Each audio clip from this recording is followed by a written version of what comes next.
Have you submitted a resume and you didn't even get a call back or even an email? Didn't know that they even received it? Have you submitted an application and you don't even know if your talents were enough? Well, stay tuned to today's episode. We're going to be talking about being patient in your job search. Stay tuned and let's jump right in.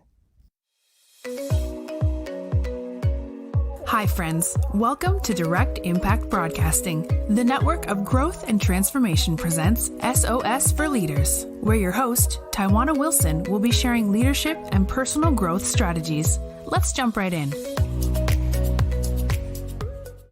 Hi, friends. It's Tywauna Coach Tee Wilson here, your host and leadership mentor for SOS for Leaders.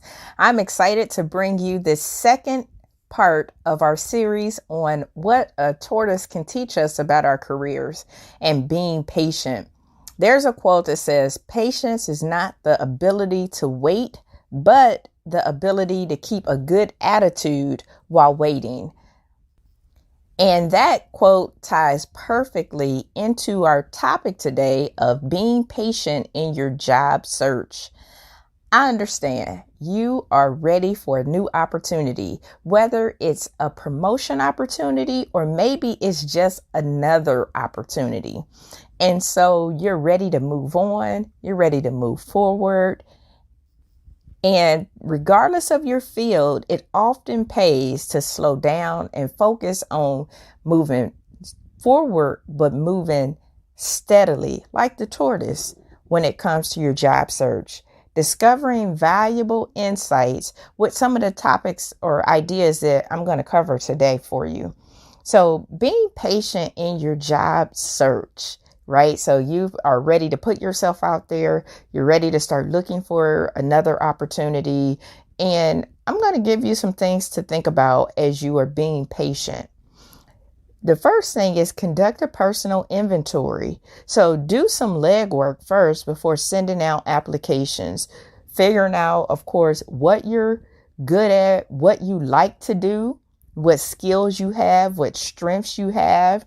And I did a podcast about discovering your career roadmap. And that would be a great episode for you to listen to. And I will link it to this. But it was on a different podcast. It was on the Elaborate Topics podcast, and it was about working through your career roadmap so that you can figure out exactly what it is that you really want to do as far as your job search, because you don't want to get jobs for the sake of just getting another job, right? You really want to get a job that's going to build upon a career that you love and enjoy so that once it's over, you'll be proud and happy about the career legacy that you leave. And so conducting that personal inventory. Here's the thing that separates people, especially when they get the job interview or when employers are looking at candidates. It's not always the person that has the most talent or the most experience that gets the job. It's the person that's able to communicate their value the best. That's who typically gets the job. So that starts with you conducting your personal inventory so that you're able to clearly articulate what it is that you bring to the table. What's your it factor? What makes you unique? What makes you the person that we need on our team? So conduct your personal inventory so you know exactly what you bring to the table. I've hired a lot of people over my years of being in my industry of medical laboratory science. And this is one of the things that people are not able to articulate of their personal inventory, whether they took the time to really go through and see what they bring to the table, but they are not able to tell me. So if I have you and somebody else, and you both have the same degree, both have the same years of experience, why should I choose you over that person that has the exact same credentials, or at least it appears by your resume? So conducting a personal inventory. The second thing would be research your opportunities. So think broadly about what kind of work you are qualified for. And you can work with a job coach or career coach and find resources at your local library or online. Because sometimes you've been doing one job for a long period of time. And maybe, unfortunately, you've been downsized from your employer, or they no longer need your particular talents. And so you have to research opportunities. I have seen that too, where people have been with an employer for many, many years. And then for whatever reason, the employer maybe went out of business, or maybe downsized the department, or maybe had to lay off staff. And now those team members find themselves back out in the employment market. And so reaching and researching those opportunities that meet your skill set. So knowing what your skill set is, and then thinking about what it is that you really want to do. So maybe in that not so positive situation, there is positivity that can come out that you can actually now have a second career or second job that you actually enjoy, that makes you smile and bring out that energy in you. So researching your opportunities, I highly recommend that you work with a job coach, a career coach, somebody that can help bring out those questions. What I find is we don't ask enough questions, and in asking questions is where real transformation happens. And so researching your opportunities and finding somebody that can bring out those questions so that you can consider options that you might not have considered in the past. Another thing while you are thinking about your job search is, once you do get an offer, consider the long-term impact of that particular offer. It's exciting to get any job offer, especially if you don't particularly if you're not working right now, or if you have been looking for a new role and you finally get a job offer. It's important for you to think it through. Ask yourself some of these types of questions. What are the immediate benefits of this offer? How will this offer or job opportunity position me for the future? So consider the long-term impact of the offer. So these are things about being patient, because sometimes you get a job offer and it's not the right fit. It's not the right offer. It's not what you thought it would be. I have worked with people who have been in the job search process, and they have been moved to the next level. And after hearing more about the opportunity, they're like, it's not a great fit for myself, for my family. It's just not a great fit at this time. And so they decide not to advance in the process. And that's one of the things that you should think about too, is the long-term impact of some of these job offers. And you get an offer, and maybe it's your first offer that you have gotten in months, and you've been looking for jobs for months. And this is why it's important for you to be patient in your job search, because the right job will come along if you are patient. Because what you don't want to do is you get a job offer, you take that opportunity, is not a good fit, and you knew it wasn't a good fit when you said yes. And when you went to orientation, you knew it wasn't a good fit. And now here it is, 2 weeks into the process, a month into the process, 60 days into the process, and the team has started training you and investing in you, and now you're ready to exit the door. So really consider the long-term impact of job offers. While you are waiting and being patient in your job search, celebrate the small victories that you have along the way.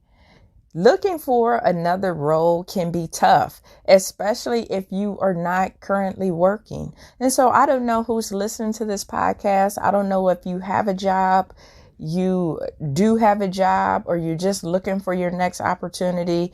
But looking for a new role can be tough. Looking for that new job can be tough. So you have to celebrate the small victories along the way. Truly enough, getting a job offer is often beyond your control, because you don't hold the power to the yes of them hiring you. right? So getting that job offer, you can do all that you can do leading up to that point. But at the end of the day, that yes, or you're hired, or we want you, all of that is often beyond your control. So feel good about yourself for diligently even looking for an opportunity, right? You know, a lot of times we need to celebrate those things because it could be frustrating. It could be discouraging. You took the risk and you took the chance to even apply. There's so many people that look at various roles, and because they can't check every box, they don't even apply. So celebrate yourself for even looking for something else, for even taking a risk. So if you don't have a job, celebrate for even being diligent about applying for work. And if you do have a job and you're looking for another opportunity, you're looking for another way to be great, celebrate even taking a risk. Imagine if you've been with an employer for 10, 15, 20 years and you said, you know what, I've been stuck at this employer. I've been stuck in this role and I know I've gotten comfortable, but I'm going to try it. I'm going to try and put myself out there. So celebrate just looking for that opportunity and taking a risk. And the last thing that I would leave you with of being patient during your job search is really being visible. There are job opportunities out there that's looking for candidates and applicants just like yourself, but those jobs can't find you. So it's important for you to be visible. Employers, just like you, are looking for the opportunity. Employers are looking for you, and they are looking for you on job boards. They're looking for you on social media such as LinkedIn. That's a huge place that you need to have a presence on if you're not there. But they are looking for you to be visible. And so you want the opportunity or your job to be able to find you. It does take patience, and there are millions of users on LinkedIn, but at least you are in the room to be found. And that would be the last thing that I would leave you with, is being visible during and being patient. You know, that's part of being patient during the job search, is being visible, and the right opportunity with your work. Now, with your work, faith without work is dead. So you have to do the work and being visible, conducting a personal inventory to know what you even bring to the table to communicate your value, researching opportunities, because there may be the road to success is not a straight line. It's a squiggly line that looks crazy on a sheet of paper sometimes. So research the opportunities. Find yourself a career coach that will help you think outside the box, think outside your current level of awareness. Consider the long-term impact of some of these job offers. Every yes is not the yes for you. So thinking about the long-term impact, celebrating small victories along the way, that'll keep you motivated, energized, and encouraged. And those are the things that I would suggest for this episode that I got from the Tortoise, and being really being patient about your job search. So please, as always, share this podcast out. That's the only way that the message gets to the person that needs to hear it and they may need this. Yes, I need to be patient. I'm looking for a job and I'm applying and I'm getting no, or getting nothing at all. So make sure you share this out so that they too can be patient and understand that that is part of the process.